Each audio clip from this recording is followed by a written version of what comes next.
Edisto.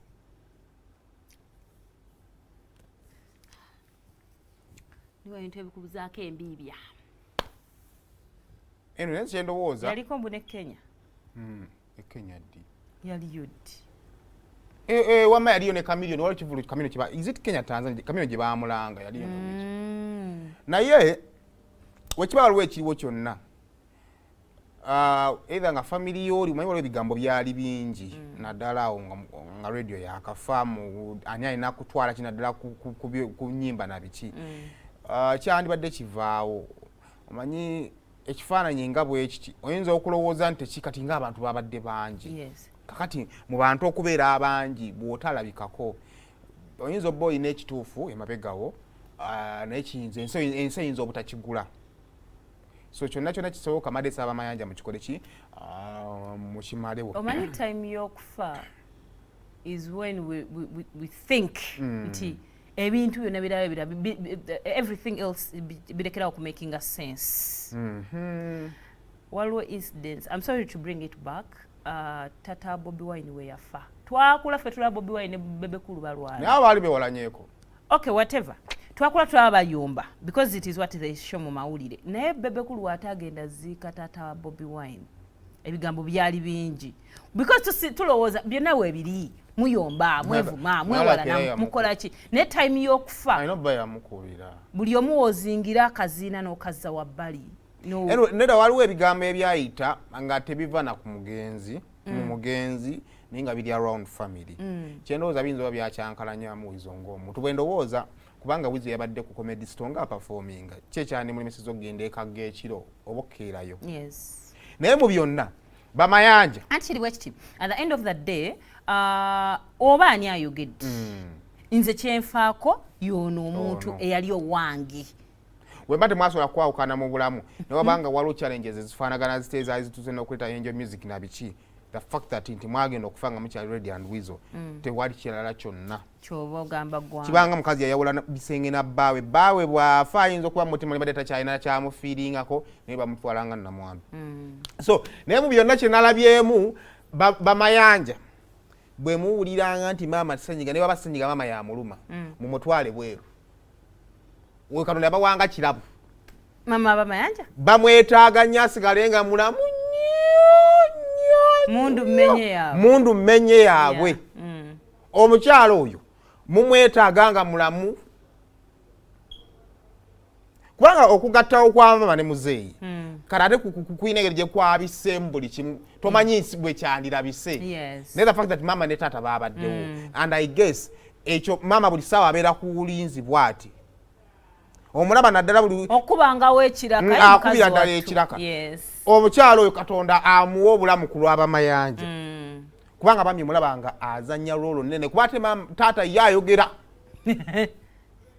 kintu kirina okubanga ne bwaba taata ali mu interview maama abeera mabega wa kamera bw'ati nga amwetegereza bw'ati kuba taata ayogera ye ekimuli ku mutima akyogera akikubawo era mu kwogera kwe yatandikidde ku malala g'abavubuka bakkakkane kuba si basoose okufuuka kye bali soka obe ku muzeeyi mayanja oyo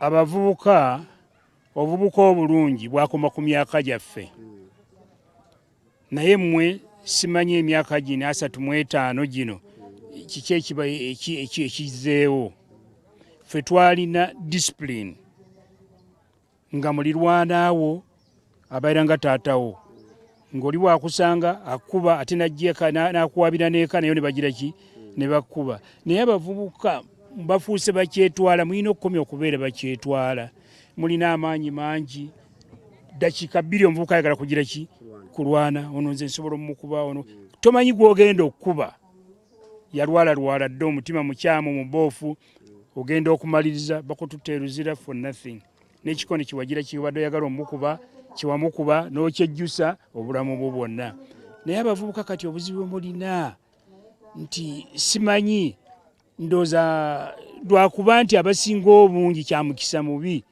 nti abasinga obungi abavubuka tebalina kyakkola beeyiya buki bweyiya ng'ate ffe ku mirembe gyaffe neyamalanga junior 2 ng'afuna ki omulimu n'akola n'abeera bulungi, owa senior 4 ng'afuna omulimu, owa senior 6 ng'afuna omulimu, ow'e Makerere ng'afuna omulimu. Naye kati engeri gye twatuuka obuvubu nti ebiseera byakweyiya n'abavubuka ate bwoba obanenya kitono kubanga tebateekateekeddwa. Kale kye mbagamba nti balina okweyisa obulungi,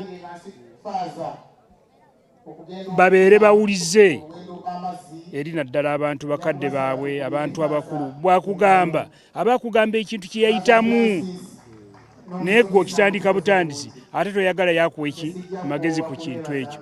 Kale naalisabye abavubuka beeyise bulungi, babeere creative kuba guno omulembe gwakweyiya. Kati ekintu ekyo kikulu nnyo era ensi ejja kulwawo kukitegeera. Weasle ye yaleeta radio ewa muganda we ne bafuuka omuntu omu.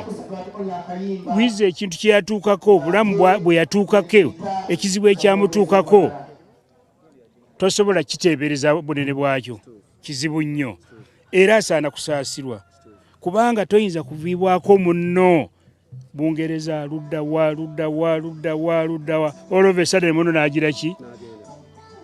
Kale kyakola bubi nnyo, naye tusabiragane.